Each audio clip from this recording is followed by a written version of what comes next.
this is Sukasu, and this is my guide to the 3333 Warden Sentinel Spec. Before I begin, I would just like to point out that I by no means claim this is the best spec in the game. This is simply a video to just show people who want to learn it how to play it, or how I play it. I might even be doing it right. I might not even be doing it right, but this is how I play it, and it works. Alright, so, the first thing you want to do is get the spec. A lot of the points are a bit interchangeable, but this is just where I like to run. Beginning, 5 out of 5 aquatic affinity is a must. 5 out of 5 fluidity is also a must. Sometimes I go into surging rapids, but I'm currently not on that right now. Ignore restorative tide and disillusion. I like ebb and flow, though alternatively you could probably put the points into surging rapids if you wanted.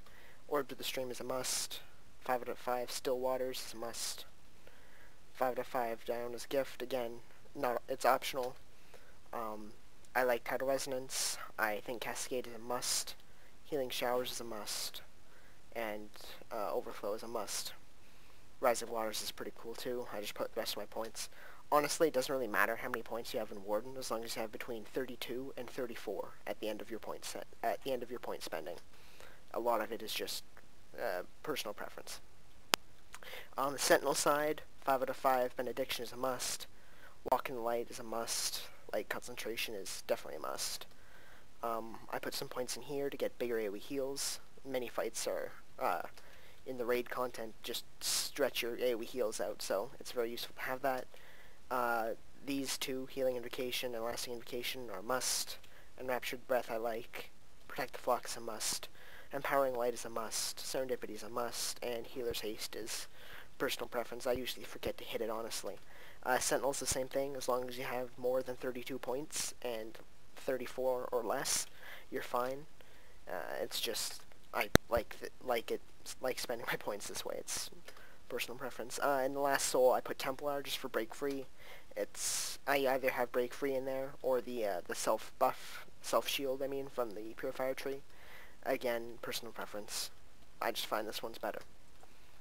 Alright, in terms of gear, I find that spell power grants the best bonuses because of how beneficial spell power is to the Warden Hots. So, I have spell power runes and wisdom runes where I can. My gear is spell power when I can get it, but just due to raid content, a lot of my gear has crit. Sacred Heirloom of the Eth is a must. I don't really trust the 75 spell power granting trinket. I think it's lost favor. I don't really care about that. Sigil is all spell power and wisdom, no crit at all. Let's see what else. Alright, on my bars, again, you can set up your bars however the heck you want. I really don't care. But one thing I would definitely recommend is Touch of the Light right beside Healing Invocation and near Tidal Surge. I like, personal preference again, I put my buffs on the top right, along with Cascade, which is the mana regen, and then all CC related things, and res is at the top. Consumables, mount, potions, point of protection, whatever you want, really. Now for the rotation.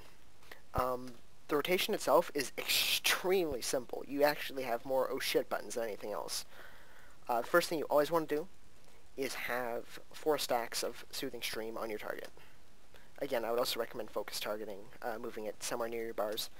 After the 4 stacks are up, get up Healing Spray, Healing Current, and then Deluge. Then you can pop Healing Breath, refresh your hots, make sure they don't fall off, and Deluge. You see Serendipity proccing a few times there. It's a nice thing to have. If, the tank gets spiked or something, you can pop Tidal Surge, Touch of the Light, Healing Invocation. There you go, 7k crit. Perfect. Refresh your hots. It's absolutely critical that you keep your 4 stack of Soothing Stream up. I've let many tank die because that stack fell off, and I had no time to get it back up. As you can see, Sacred Heirloom of the F is going off in random places, proving its worth. In encounters such as the first boss of CC, last boss of CC, any other fight really with a cleanse, last boss of RD if people screw up, the AoE cleanse is a very important thing to have. Actually, a lot of the fights in CC. On Gronic, for instance, I don't need to take my target off the tank to cleanse someone. I just pop the AoE cleanse and boom, perfectly fixed. Someone dies when they shouldn't. Combat res, 10-minute cooldown, so watch out. Again, tank is taking a lot of damage, you know, reduce incoming damage by 40%. Something helpful like that helps a lot. Orbs of the Stream, I sometimes couple that with Touch of the Light and Tidal Surge, because that gives you insta-cast 3 2k heals, pretty much. When you're doing fights, such as the Werewolf boss in DD, or the last boss of CC, and you're solo healing it, it's very helpful to put the delayed cleanse, Curative Waters, on yourself, because what happens with that is, you're going to cleanse yourself after the CC has gone off, and suddenly you'll be able to move around and heal and not get gimped by mechanics. That's actually pretty much almost necessary when you're solo healing Kalia currently. This is 1.3 when I'm recording this. Also, in fights like Kalia, where the whole raid after getting tossed in the air takes a huge spike damage, Divine Call is very useful. Healing Flood also very useful. And because of the spec, you see that Protect the Flock got activated, reducing any more AoE damage that may come from the encounter. In an occasion where there's rapid fire AoE damage, such as Soul Fracture on Prince Hylas, one of the things that's very, very good to have is a rotation kind of like this. Healer's Haste, Touch the Light, Healing Communion. If you have enough raid members, you'll instantly crit, getting Serendipity. And pretty much every time you heal, you'll get Serendipity, and you can just span this like 4 times. If you look over here, you'll see my mana's running out, so no worries. Cascade, Heroic Mana Tonics are very useful as well, and pretty much back up to full mana. Again, I by no means claim this is the best spec in the game, or that it's perfect. It works, it does its job, it has tons of utility. Protect the Flock for reduced AoE damage taken, Combat Res, Silence, Reflect, AoE heal, burst heal, AoE heal over time, mana regen, which you can put on anyone who has mana, AoE cleanse, CC breaker, delayed heals, delayed cleanse. It really has most of the good qualities the cleric trees have to offer, and it is just really an overall very well-rounded spec.